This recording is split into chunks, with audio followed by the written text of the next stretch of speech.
Ya, langsung kami akan membahas terkait PTM dengan Ketua Umum Ikatan Dokter Anak Indonesia, Dr. Piprim Basarah Yunarso. Selamat siang, Dok. Salam sehat selalu. Selamat siang, apa kabar Mas? Baik, alhamdulillah sehat. Langsung, Doknya, tadi kami mengantarkan dengan informasi terkait klaster sekolah, kemudian juga kekhawatiran atau antisipasi masuknya varian Omikron.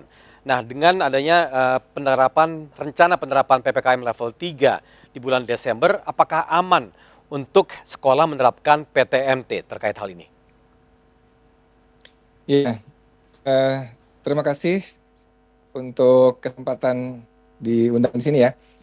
Jadi kami dari Ikatan Dokter Anak Indonesia setelah mengeluarkan rekomendasi ya, diantaranya adalah bahwa salah satu syarat untuk dilakukannya PTM adalah anak-anak sudah diberikan imunisasi.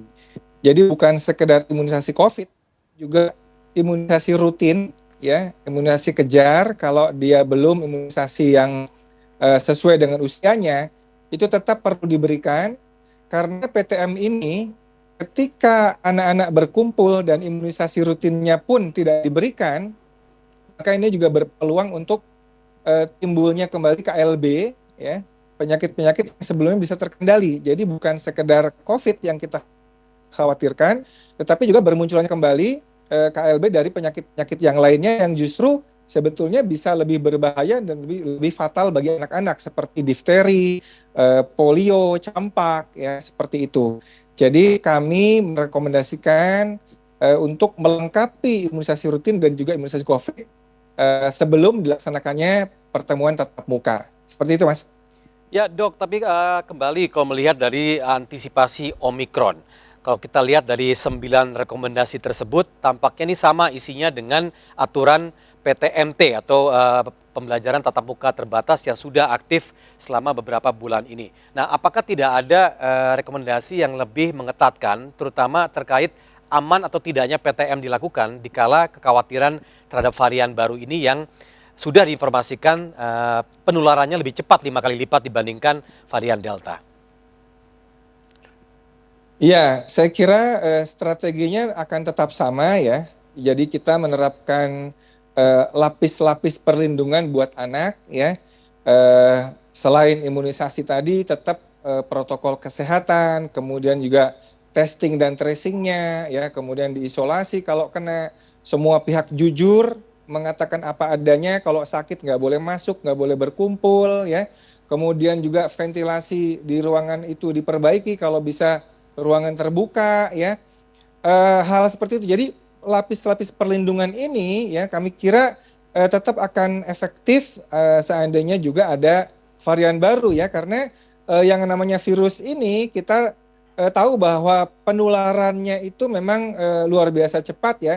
Namun dengan protokol kesehatan yang baik, dengan lapis-lapis, terutama juga bagaimana guru ini mencontohkan ya, mengenakan masker dengan baik, mencuci tangan, menjaga jarak ya.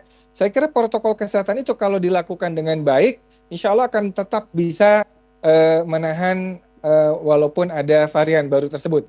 Itu Mas. Berarti untuk Ikatan Dokter Anak Indonesia sudah yakin ya, betul ya, dengan protokol kesehatan ketat, pembelajaran tatap muka terbatas tetap bisa dilakukan meskipun di tengah kekhawatiran varian baru ini ya? Ya, tapi kan vaksinasi ini juga merupakan salah satu syarat ya. Jadi buat orang tua kami menganjurkan agar tidak ragu-ragu ya untuk memberikan izin untuk putra-putrinya diberikan vaksinasi karena sudah terbukti aman dan sangat bermanfaat untuk mencegah serangan COVID menjadi fatal. Bahkan bukan hanya COVID saja, imunisasi rutin itu mencegah penyakit-penyakit lain yang disebut dengan PD3I ya, penyakit yang bisa dicegah dengan imunisasi. Jangan sampai penyakit itu timbul kembali ya karena cakupan imunisasi menurun di saat pandemi. Jadi Oke, kami pikir itu sangat penting juga ya. baik. Dan kemudian terkait vaksinasi, masih banyak beberapa daerah yang orang tua menolak anaknya divaksinasi. Nah, untuk khusus hal ini, apa yang harus dilakukan atau anjuran dari Ikatan Dokter Anak Indonesia? Ya, saya kira mesti bekerja sama dengan berbagai pihak ya, dengan para ulama ya. Kemudian juga kalau perlu dengan public figure ya, yang bisa mengedukasi masyarakat untuk tidak ragu-ragu terhadap vaksinasi ini. Jadi saya kira juga peran media massa kami harapkan betul bantuannya untuk terus mengedukasi masyarakat ya, karena saat ini banyak juga beredar berita-berita hoax tentang vaksinasi yang itu tidak benar, tetapi kita butuh kampanye positif untuk menguatkan imunisasi dengan lebih masif lagi dengan dukungan berbagai pihak.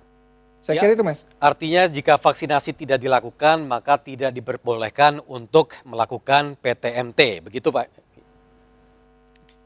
Ya, sebaiknya memang vaksinasi itu menjadi salah satu syarat Ya. untuk diadakannya PTM, Mas. Baik, Dok, terima kasih banyak telah bergabung bersama kami di seputar News RCTI. Salam sehat selalu.